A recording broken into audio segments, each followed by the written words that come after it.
Being a good pastoral leader, even when we mess up, that's coming up.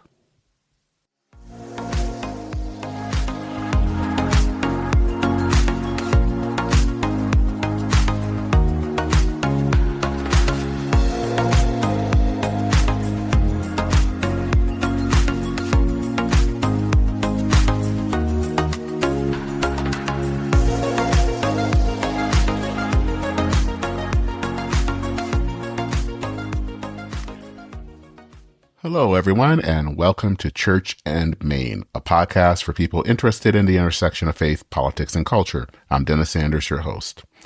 So, what does it mean to be a pastor in this day and time? Being a pastor means in some way that you're going to be a leader, but what does it mean, especially in this modern time, to be a leader? So, to answer that question today, I'm speaking with Scott Benhase. He is the former Episcopal Bishop of Georgia. Our talk today is going to be based on his 2018 book, Done and Left Undone, Grace in the Meantime of Ministry. We'll talk about the role of grace, the importance of St. Benedict in clergy leadership, and we'll also talk about a reminder of what the British author Francis Spufford has said about us in relation to Christianity, that is, the human propensity to mess things up. Except he didn't say mess. Scott Benhase was the 10th Bishop of Georgia from 2010 to 2020. He has served in parish ministry for about 27 years. During his time in parish ministry, he actually served in a pattern of calls that led him to places, to parishes, where they were longing for some type of redevelopment, but not just that. They were also kind of trying to refocus towards a deeper life of grace and also a more robust engagement in the community. Now, he retired from active ministry in 2020, but kind of came back, but kind of returned in some ways as the assistant bishop, which is kind of, I guess, an interim position of Florida in 2023. So please join me in this great conversation about clergy leadership and grace with Scott Benhase.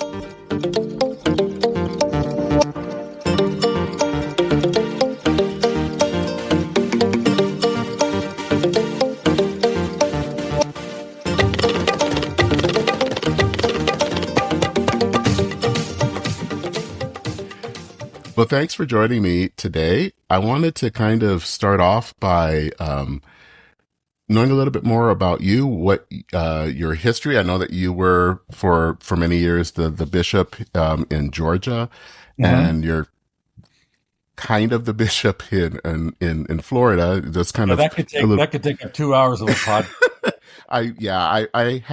I follow a lot of church news, and it's even messy though, and that's a little complicated. But just to know a little bit about who you are and your background. Yeah, I grew up in Appalachia, in southeastern Ohio, and went to college on a football scholarship, and blew out my knee, and I wasn't very good anyway, so it didn't really matter to the team, that's for sure. That's where I kind of re-met Jesus. It really was through the college chaplaincy there, which was ecumenical, but kind of Methodist-based, but ecumenical. And went on 2 mission projects over January terms. Went on 3, actually, sophomore year, junior, and senior year, to Guatemala and Honduras. And there, when in Guatemala, met a young Episcopal priest. I had never been in the Episcopal Church before at that time. I was raised kind of a hybrid form of Roman Catholicism and hard-shell Baptist, which, you get the guilt from both sides there. I was going to say, yeah. Yeah, it's like a double whammy. But Sylvester Romero was there. He led a little Episcopal mission where I was living that January term, and had a profound effect on me.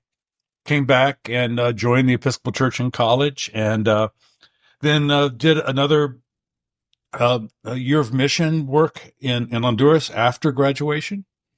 That's where I perceived a call, and my bishop in Indianapolis, Indiana, because I went to DePaul University, which is a university in that geographical diocese, sent me to seminary, and I got ordained, and I had no idea what I was doing. I knew as all of us who went to seminary had the basic training, but my first parish by myself was in the inner city of Cleveland. I realized that while I did know JEDMP and the Synoptic Gospels and the apocalyptic images in Paul's writings, I didn't know how to relate to people in community in that kind of setting. So I went on and got first a master's and then all but dissertation PhD in urban leadership, urban organizational leadership, and fell in love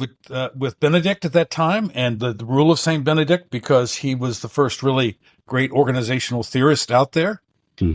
So I served congregations in Cleveland and Charlottesville, Virginia, for a long time, in Durham, North Carolina, then briefly in Washington, D.C. before being elected bishop in Georgia, and kind of semi-retired in 2020, the beginning of the pandemic, which is a horrible time to retire. Because you're so used to having everybody do what you ask them to do when you're a bishop. And then now my dogs won't even do what I want them to do. So you go from kind of cold turkey and having all these people around you to having nobody around you. My wife has been wonderful. We've been married for almost 42 years. Just an amazing person, an English professor, three children, grandchildren now. And as you mentioned at the beginning, I'm serving part-time as the assisting bishop in the Diocese of Florida, which has gone through a lot of trauma in the last couple of years with some failed elections for a new bishop and a lot of healing that needs to happen amongst the clergy and leaders of that diocese. So I'm privileged to walk alongside them at this time. So that's me. Okay. I wrote the book that you refer to as a love song to clergy.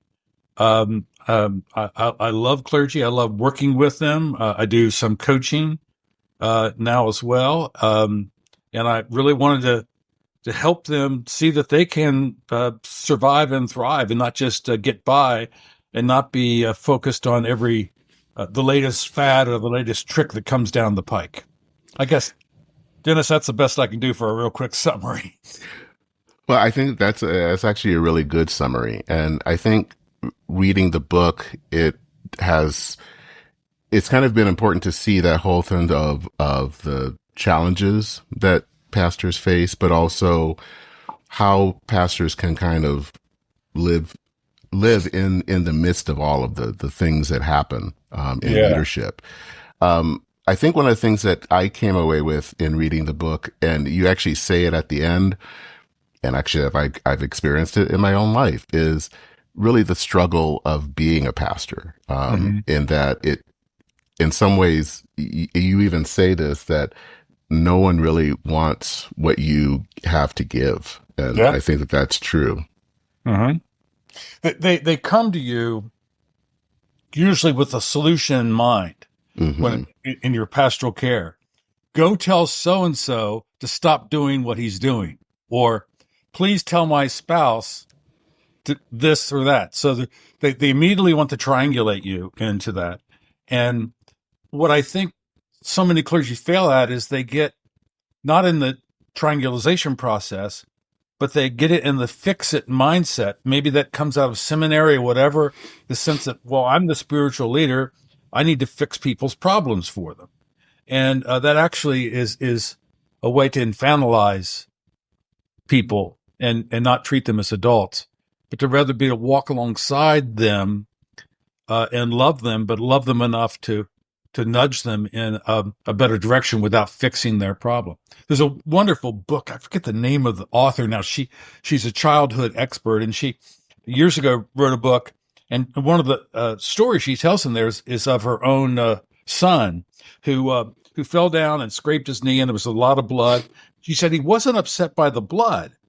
But when I went to get the bacitration and the gel stuff I had to put on it, he freaked out. Mm-hmm. And she said something made her sit down and not force him, like, I'm going to do this. You're going to have to sit still. Just take your medicine.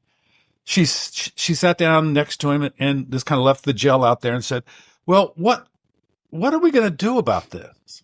I mean, your knee has to be cleaned. Otherwise it's going to get infected. So what are we going to do? And he asked some questions, but she didn't push him. And finally, she said he just picked up the bacitracin and started dabbing it on his own knee. And I think that's a metaphor for good pastoral leadership. Rather than come in with a solution or here's how you can fix your problem, kind of throw it out there and say, what are we going to do about this? It's a we. It's not an I'm not going to fix this. You're not going to do this by yourself. I'm going to be with you. But how are we going to do this? Mm-hmm. And that's true also in a session or a vestry or parish council, whatever a church calls it. Too many clergy try to say, well, I have to have the solution. It's up to me. This is what they pay me for. This is why I went to seminary, et cetera, et cetera. Rather than a friend of mine says, you got to throw all the snakes on the table. Just put it out there and say, okay, we have been chosen by God to lead these people in this congregation. What are we going to do about this particular challenge or this particular issue? And let the wisdom in the room shape a response rather than the individual priest or pastor trying to, again, this is what they pay me to do. This is why I was trained. Just get out of the way and let me do my job. That's not helpful. That's not helpful at all. At least I learned that the hard way over decades, Yeah, that's something that I feel like I'm learning now as well. And I think it feels like it's a struggle between two things that are going on. One, I think that pastors have been trained to almost be CEOs or things of that. And that's struggling against another way of being, which is really to allow the Spirit to work. But that's hard because I think we feel like we have to, no, this is why we're here. And it's like, no, that's not really why we're here. That's not, we're not here to be the fix-it person. No. Yeah. And I think that, CEO, sometimes some of the things a pastor do, especially a senior pastor in a large congregation, has some CEO qualities to it. Mm-hmm. Some of it has, good community organizing skills in that. And I'm all in favor of those secular skills. And sometimes there's a little bit of therapist that comes in. But ultimately, our prime vocation is to build up the people of God in that congregation. And for us to set aside that primary role for these other roles is, I think, an abdication of our calling. It really is. What do you think, though, in our culture has made us feel that that's what we have to do, that we do set aside kind of what is our role for all of these other roles? Well, we're classified as a member of the helping profession. And most of the time I don't give people much help. I actually add to their problems by asking them, what is God calling you in this situation to do? Let's pray about that. That brings a whole other level of anxiety sometimes into play in their relationship. So I think part of the problem is that clergy we've accepted the role thrust upon us as being a member of the helping profession. And as soon as we can clear that out of our heads and begin to focus on what our real ordained task is, and that is helping the people that God has put in front of us and around us in this particular place deepen their faith and trust in the mercy and grace of God in their lives, both individually and collectively. It's so much easier to get involved in partisan politics or whatever. And I have my political views, and they're probably somewhat to the left of Che Guevara sometimes, but that's not our primary role. And when we abdicate that for all these other things it could be, of course we're going to lose the one thing that we have with people, and that is we are, as I mentioned in the book, we're stewards of the great narrative of redemption. That's the story we need to be telling people, not who should vote for on Tuesday. It boggles my mind that clergy so quickly leave that aside. Why do you think that happens? I mean, I've seen that a lot more recently, especially pastors, even sometimes just leaving, feeling like they should be doing things like community organizing. And I don't want to slam community organizing. No, I'm all in favor of that. That's a great thing to do. Yeah, I think it's important. But it feels like at times people feel like the message or the thing that we're supposed to do isn't enough. Right. So why do people feel that way? Well, I think Americans are primarily schooled in meritocracy and earning your way. And the gospel is totally counterintuitive to that. So the idea of grace and forgiveness for sinners is such a foreign concept for so many people that clergy feel like, well, they're not gonna really resonate with that. So I need to try something else in my bag of tricks to talk about, community organizing or political action or all those things. Again, that's important work to do. But I think because the culture is based on meritocracy and progress and achievement and getting, do your best self now, that kind of stuff. And we worship a God who died on the cross. I mean, we worship a God who sacrificed, who forgave 70 times 7.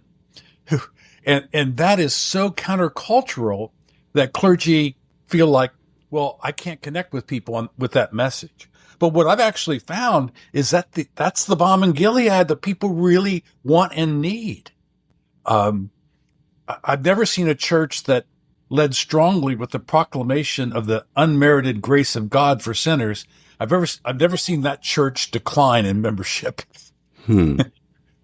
It's when we try to do other things. And yeah, God loves us. Oh yeah, God forgives us. But we don't make the, as Paul said, we preach Christ and him crucified. I mean, that if that's not at the center of the charismatic witness of that congregation, then it's going to have to find some secondary thing to do to hang its hat on to get people to show up in the pews. And, the Rotary Club and other wonderful service organizations out there do a much better job in many ways than the church does at bringing direct help to people. The Red Cross, the Red Cross is doing miraculous things in Los Angeles County right now. And it doesn't mean the churches can't have a role in that, but that's not our primary task. But a lot of clergy believe it is. Yeah, I think you had said something in a recent interview that you had one time met a pastor who thought that his role was to fight climate change. And, I heard that and thought, there are other people that are more, have better handle on climate change than any of us do. It was actually a bishop of my church. Oh, okay. And I also knew that the congregations and the clergy of that diocese were suffering from lack of attention, lack of empathy and direct support by the bishop, because he was always off fighting climate change and, solar panels. And again, there hasn't been a church I served as a pastor that I did put solar panels on. I'm all in favor of that. Climate change is real. I'm not arguing any of that. But there are, as you said, there are better people to do that, more qualified people to do that. What has God called you to do? Read your ordination vows if you need a reminder, right?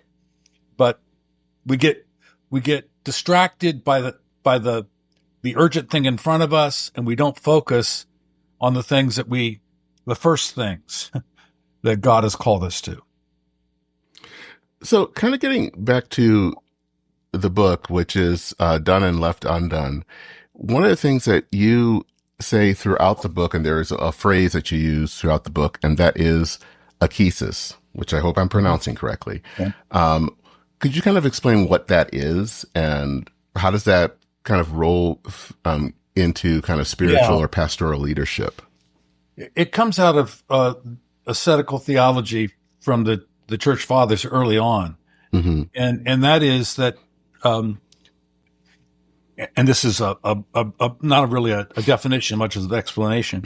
It is the practices that you and I and others can put in place in our daily lives, personally and vocationally, that are going to nurture us and help us fulfill what we believe God is calling us to do.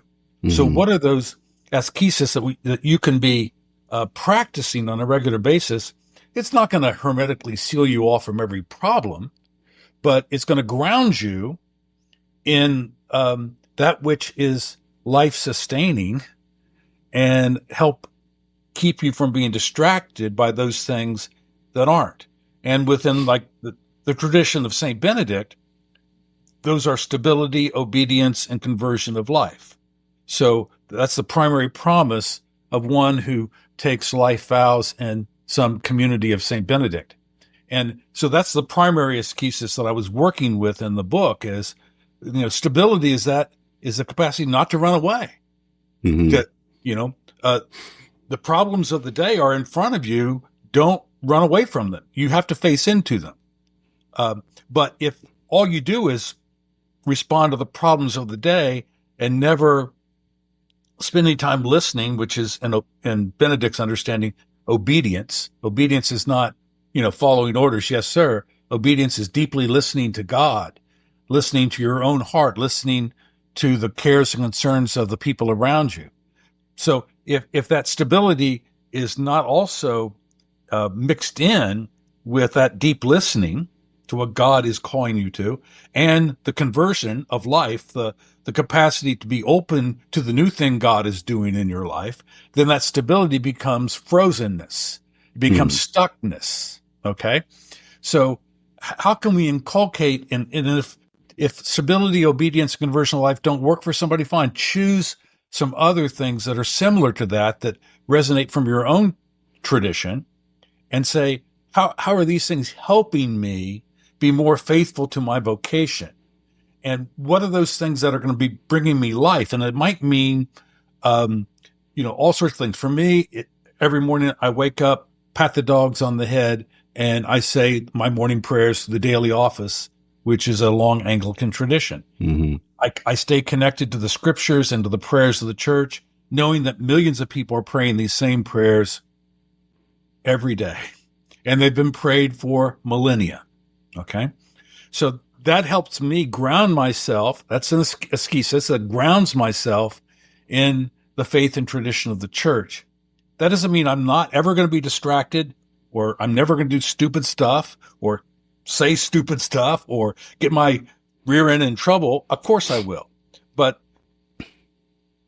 the more we ground ourselves in these spiritual practices that we know for millennia have brought Christians life and vitality, it lessens the potential of those things distracting us and getting us off on some sort of wild hair tangent, which, again, as we've said before, so many clergy do.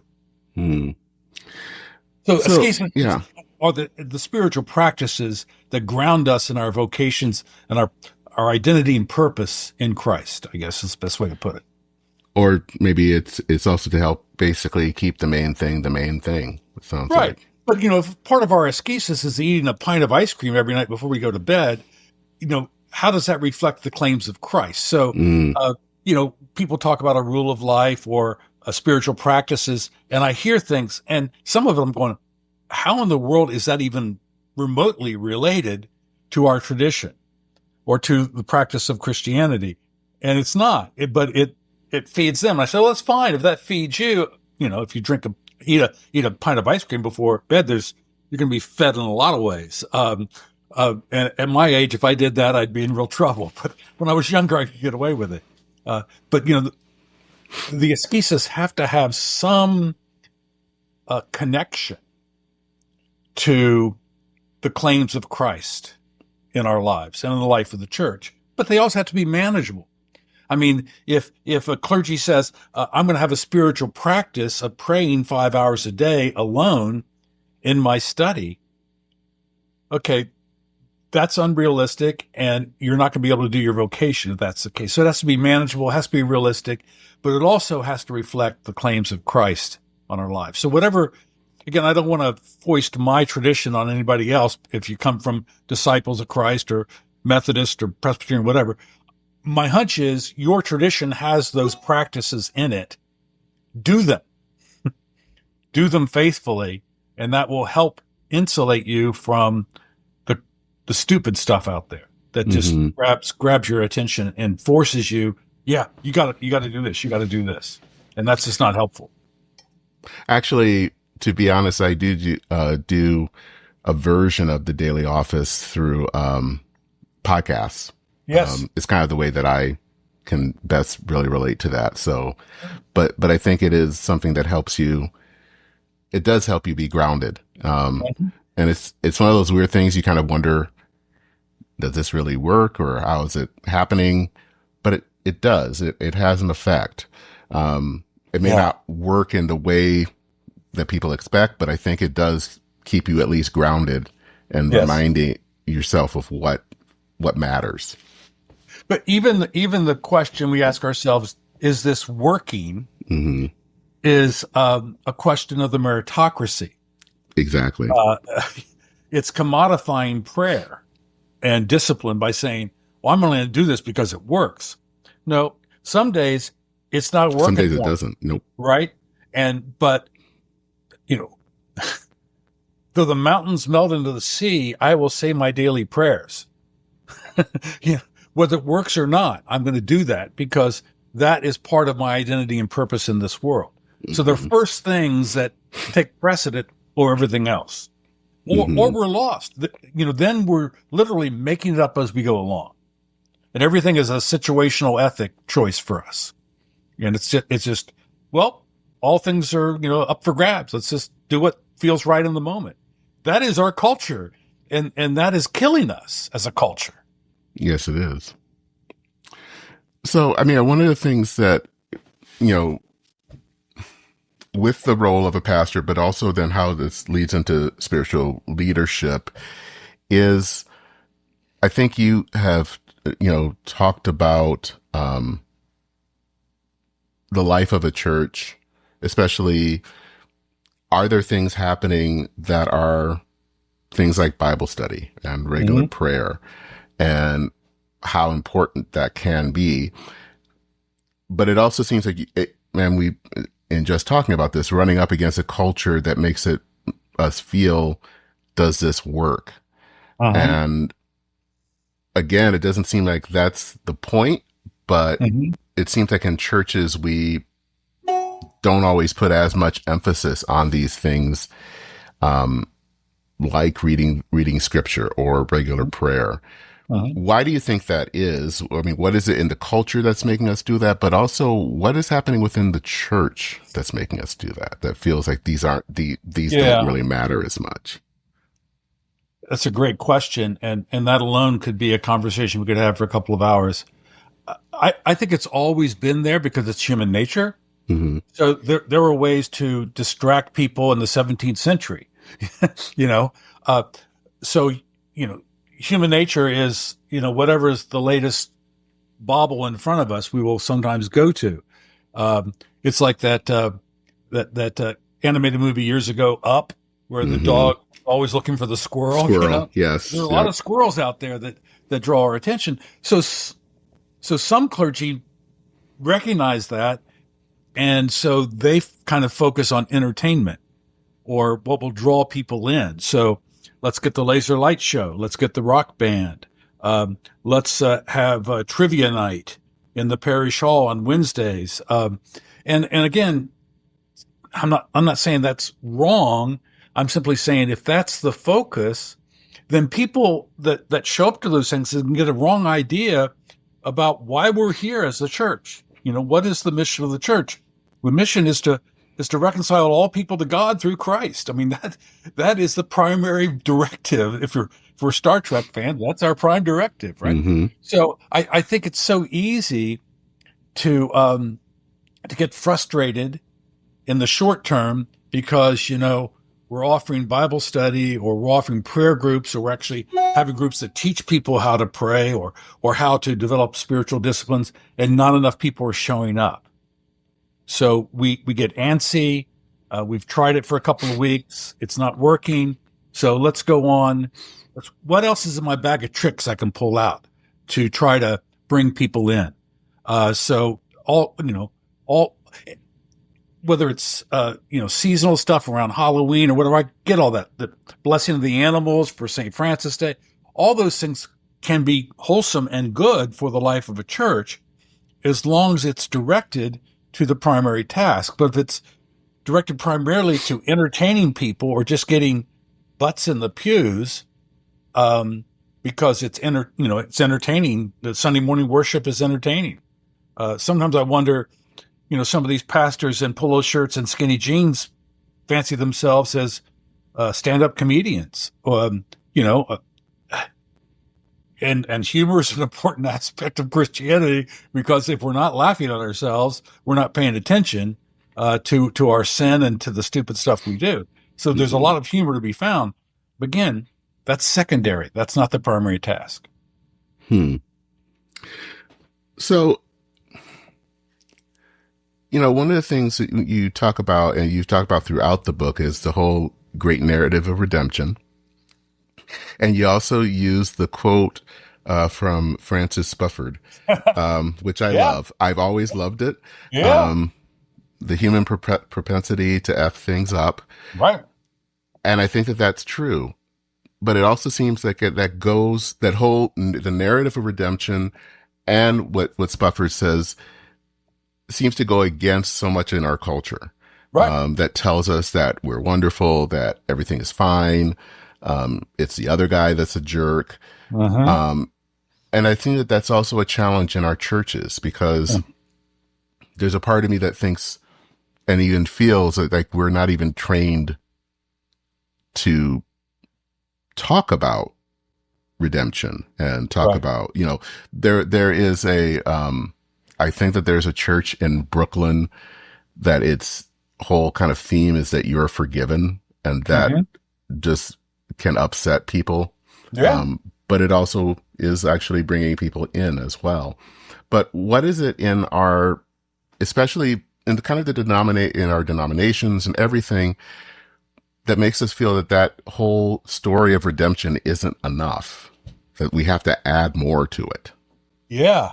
I remember traveling the back roads of Georgia as bishop there, and there was a church outside of one of our larger towns, had a big billboard out, and it was called the Church of Perfecting Saints.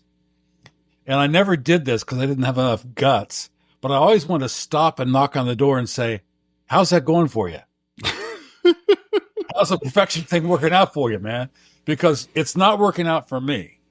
I think clergy, without being overly self-revealing, can help people acknowledge through their own witness, the clergy's witness, about the human propensity to F things up by saying, "Hey, I found that even some of my best intentions, even when I have the purest of motives, of course, there's never a perfectly pure motive, but even if my motives are mainly or predominantly pure, I can still mess things up." Mm-hmm. And it's a reality of human nature. So the church begins with a faulty understanding of human nature. We kind of think that if we just work at it hard enough, we'll figure this out. That it's all about hard work. It's all about spiritual practices. And that's why I think a lot of other religions, or even the religions of the nuns, NESs, is all about kind of achievement, or all about, getting things right. And again, the narrative of Christianity is that we never do get it right, and we never will this side of the coming of Jesus again in glory. So can we just give each other a break? Can we extend compassion and mercy to the other? And that is so countercultural, even in the church. So, my church, I don't know about the Disciples of Christ, but my church is still under the kind of illusion of some of the worst parts of the social gospel. Mm-hmm. And there's nothing in that social gospel I don't agree with. The alleviation of poverty, the education of folk, the end of racism, the end of sexism. I mean, all those things that are issues in our culture, I'm all on board with. I already mentioned climate change. I mean, sign me up for all that. I affirm all of it, right? But it gives us the idea that if we just learn how to do this a little bit better, then somehow we'll achieve the kingdom of God. But that's not the biblical narrative. The biblical narrative at the end of the story is actually a new Jerusalem coming down from heaven, not a reworked Jerusalem, a Jerusalem that's been perfected somehow by the hard work of the saints. It's actually God's doing. So fundamentally, we have a theological problem as our churches in America, and maybe in other cultures. I'm just not that familiar with enough other world cultures where Christianity is present. But we have a fundamental theological problem because we make assumptions about human nature that are inaccurate. And therefore, it all it does is put guilt on people. Why am I not as faithful as the next person? And when we do that to people, we turn them away from Christianity, especially people who've been marginalized by the church and told that because of their race or their sexual orientation or whatever, they are not welcome because they don't live up to things, or up to the standard that person has for who a Christian ought to be. And we lay all sorts of guilt on people. Now, guilt's a good thing, and Spuffer does a great job in his book talking about guilt. But if we stay there and we don't know that God has taken away our guilt, God has said, here, free pass because of Jesus. Just trust in what Jesus has done for you on the cross and in the resurrection. So, our theology is bought into the cultural narrative. And because of that, our churches are really mirrors of that and mirrors of, spiritual achievement, spiritual progress. I've been at this a long time, not so much as a priest and bishop, but as a human being and as a Christian. And I sometimes joke with my wife. I get up in the morning and I say, I'm sorry. And she'll say, what for? I said, I don't know. But, I'm going to do something stupid. I'm going to say something ugly to you today that I regret already. I won't mean to say it, but I'll do it because it's part of my human propensity to F things up. And if the church is not being honest about that, and I think when the church is, it is a great relief to people. And I know, feedback I've had on my preaching is that, you're not formal enough. You don't bring enough theology and you don't quote the church fathers and whatever. I don't think that's my task as a preacher. My task is to let that person in the pew who may be going through a brutal divorce right now, or, just had to put their 16-year-old son in rehab, or just buried their father, that there is a God who loves them no matter what. And that God is not going to go away. That God has already forgiven them. It's just a matter of them realizing and coming to that faith that God has forgiven them and that God is going to love them all the way into eternity. Trust in that message. But we're somehow afraid to say that because we think it's not something that it will scare people away or whatever. To talk about sin or the human propensity, you have things up. But, there are parts of the Episcopal Church now that if you talked about sin, boy, people would say that's a real downer. or that's culturally inappropriate, or whatever. Boy, there is nothing more culturally appropriate right now than to talk about human sinfulness. Mm-hmm. I mean, if you look around the world, Ukraine, Gaza, you name it, and in this country, we could long list. There's enough sin to go around right now. If we don't name what it is, then we're not being truthful. Yeah, on that note about sin, especially when you're talking about on social issues, I always find that funny that people don't want to talk about sin, but then it's like, I don't know what's going on in Ukraine, or right, how women are treated sometimes, or, LGBT issues and right, all that. It's like, that kind of seems like sin to me. But we don't want to bring that talk up. about other people's sins. Yeah, we don't want, we don't want to talk about ours. Right. If those people who are homophobic or racist or, fill in the blank, if they would just change, everything would be okay.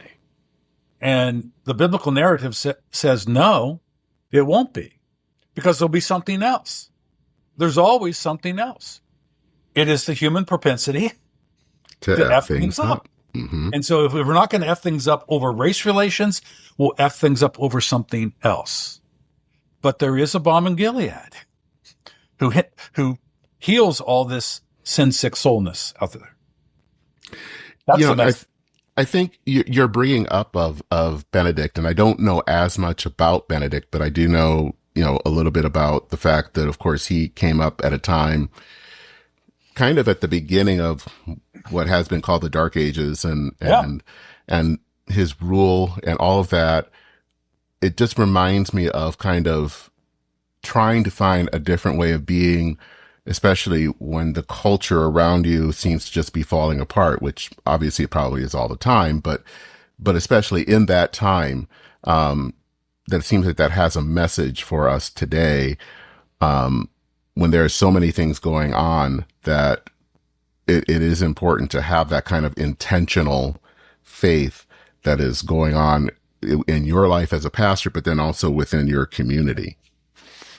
Yeah, there was a book written a couple of years ago called The Benedict Option by Rod Dreher. Yeah, Rod Dreher, yeah. And I read that and went, Rod, man, you don't understand Benedict at all, because it was let's remove ourselves from the polluted culture, mm-hmm. and let's just have our little Christian communities where we can kind of stay pure. And that's exactly what Benedict didn't want to see happen. In starting these communities, he saw this as leaven for the larger culture around them. Mm-hmm. And that it was a way of modeling for people how one could be a Christian in the world as it is, the real world, not some fantasy world or some removed world where you could, keep everybody together and everybody would be perfect. Because if you read the rule, monks can be real pains in the ass, because you're all in this intentional community. It's like, oh, now we're all these faithful Christians and we'll always do the right thing and everybody will love one another. No. And that's the reason the rule is the way it is. I mean, he lays out, how do you deal with conflict? How do you deal with another brother who snores and keeps you up at night? The practicalities are all in the rule. So, I'm not suggesting we all go into Benedictine communities, although that wouldn't be a bad thing if we had more of them, but learn from what Benedict's trying to say about how to be in, but not of the world, mm-hmm. how to hang in there and persevere and have a real life, the way, St. Augustine talked about he prayed to God in the Confessions, Lord, give me a real life. And that means I don't want to be hermetically cut off from the pain and anguish of the world, for the joys and the sorrows. I want to give me a real life, so I can live life to the fullest, trusting though always in the grace and mercy of God. That allows us to live a real life. I mean, I couldn't get out of bed in the morning. I mean, I would be sucking my thumb in the corner in a straitjacket if I thought everything that's going on in the world now, or even went on 100 years ago or 200 years ago, whatever time somebody finds them in, that there wasn't some telos to all this, that there wasn't some grounding that God has this, that the human propensity to F things up is not the last word. Mm-hmm. I mean, I don't know how atheists make sense of the world, The gospel is the only thing that makes sense given the world as it is. Mm-hmm. Yeah. I think thinking about Rod Dreher, and I have not read this article, I need to read it, but it was in comment, and I just saw the kind of synopsis about it, but the author was talking about the fact that he rejected that, but talked about his own experience, and I think it mirrors my experience growing up in the Black church, that was kind of more of a example of the Benedict way of living, which, having grown up in that, I can tell you, it is not full of perfect angels.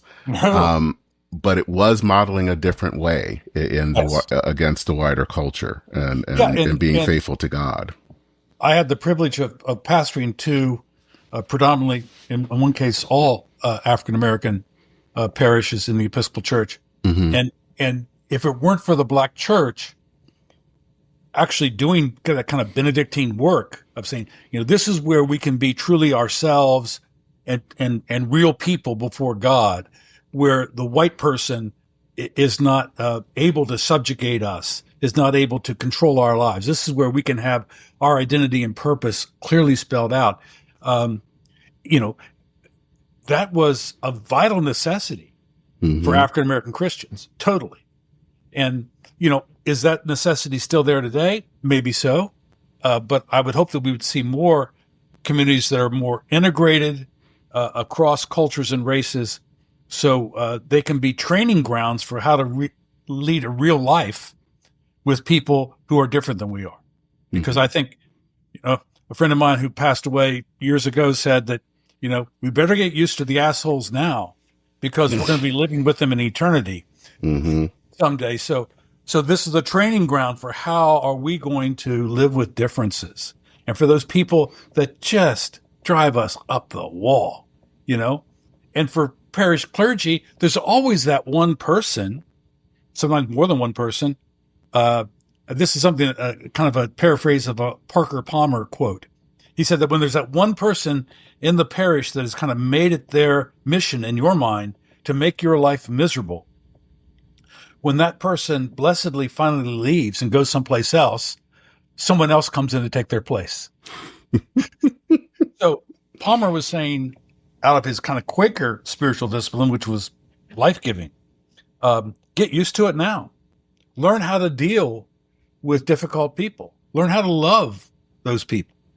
The great book I would recommend from Chuck DeGroat, who's a Reformed Church pastor, professor up in Grand Rapids, Michigan at Western Seminary, wrote a book called The Toughest People to Love.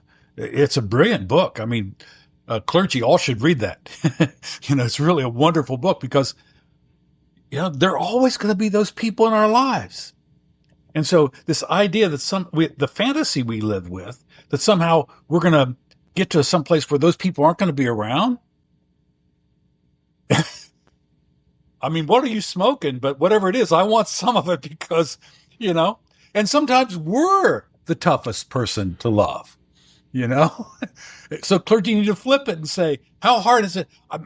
I know we're kind of getting off base a little bit, but the number of times I did interventions with clergy who were crashing and burning in congregations, so often they'd say to me, once the people just get to know me, and they learn how I run things, then everything will be fine. And I stopped and said, well, wait a minute, you had that completely backwards. Once you get to know them and learn the culture of the parish, then you'll be able to adapt to the culture in the parish so that you may be an effective priest and pastor and evangelist in this congregation. And I don't know whether it was seminary that taught them that stance, but it's the exact backward stance that a healthy priest or pastor needs to have, right?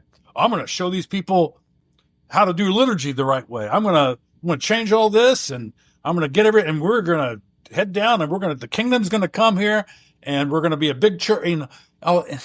No. Have you listened, Benedictine listening? Have you listened to the cares and concerns and the hopes and the fears of your people? And can you then take all that and then help them make sense of that and move forward together as God's people in this place? That's your role, not fixing them. They're not fixable. They're lovable, but they're not fixable because you're not fixable. And right now, son, you're not very lovable to your bishop. To be honest with you, come on, get real. You're not being honest with yourself or with your people. If you were talking and kind of wrapping things up, talking to a young pastor who, or someone who is getting ready to be ordained into the ministry and maybe heading into their first parish, what advice would you give them for leadership? Wow. I think first, surround yourself with people who will tell you the truth, even when it's ugly and even when you don't want to hear it. And then have a disciplined spiritual life to listen to those people. Regularly check in with the people you've been called to lead. Get feedback. I always told my staff that the paid staff that I worked with, you need to come in to my office occasionally and close the door and tell me what a horse's behind I am. Or how my latest idea was the stupidest thing you've ever heard. Now, when you leave the office, you're not going to be blabbing that to the entire diocese. But we don't get meaningful feedback early on how we come across to other people, on how people receive us. So I would say to that new pastor, get some emotional intelligence training. Get good feedback on how you come across to other people so you can be more effective in your leadership. If you don't know how people are receiving your ministry, warts and all, then you can't be effective. And then I would say, ground yourself in whatever the spiritual practices are of your tradition, and don't give them up simply because you're too busy.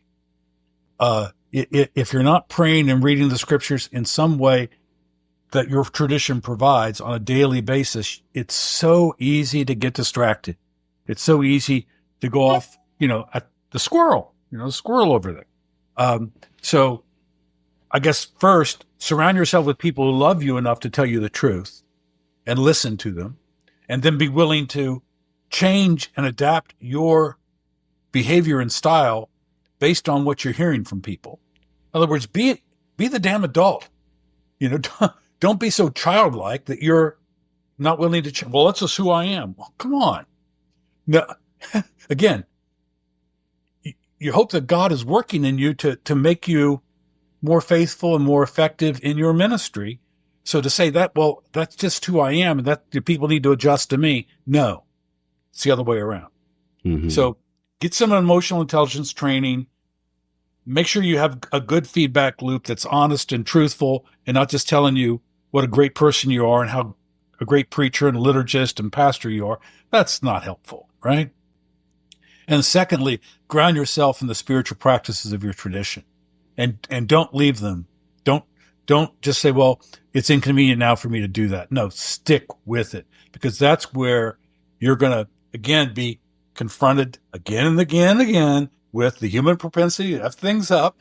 I mean, that's the biblical story, right? And your own propensity to do that. And that will make you have a softer heart. It'll make you more empathetic towards those who screw up in your congregation. It will allow you to practice the word of grace to them and to yourself. It will make you more compassionate and more merciful. And those are the kind of leaders the church needs right now. Less laser light shows, more compassion and mercy. Yeah, and laser light shows that doesn't work with insurance would just, I don't know, they would not like that. So Good point. Another reason not to do it, right?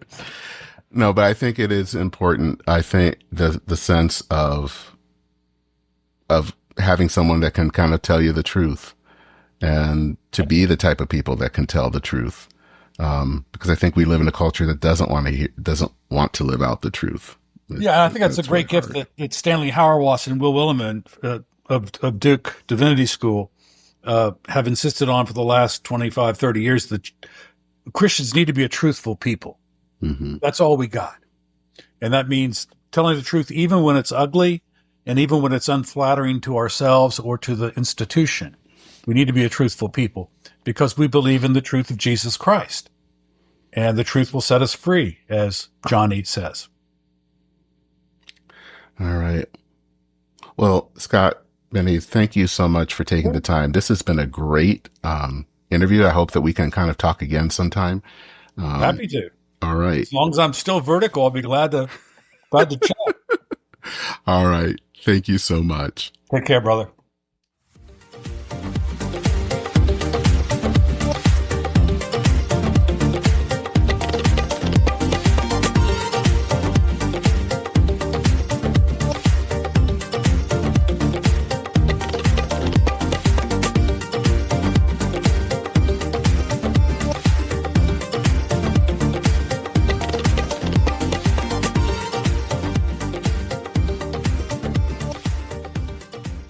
So I'm kind of curious to know, what was your thoughts about this episode? What has been your experience with clergy leadership? And how have you tried to lead with a sense of grace, understanding grace about yourself, about your understanding that you have that capacity to mess things up? I'd love to hear what your thoughts are. And I'd like to also hear maybe what ideas, people that I should be interviewing for future episodes. Whatever you have, whether it's a comment, praise, idea, send it to me at churchandmain@substack.com. And I will include links to the book, Done and Left Undone. I actually finished reading that a few weeks ago.